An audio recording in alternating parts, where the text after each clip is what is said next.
Vai ir kāda valsts, kurai nav karoga?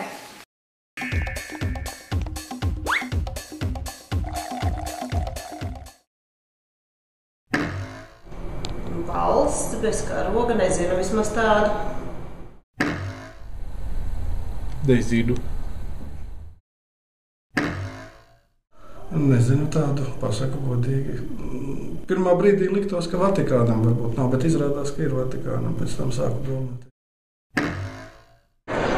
Ir viena valsts, kurai nav karoga, bet neviens nezina, kā viņu sauc, jo viņi nevar atpazīt, ja viņai nav karoga.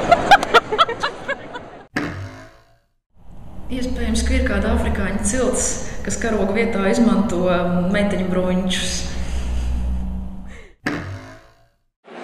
Man kā dabaszinātniekam liekas, ka tā varētu būt, piemēram, Sēņu valsts vai Augu valsts vai kaut kas tam līdzīgs.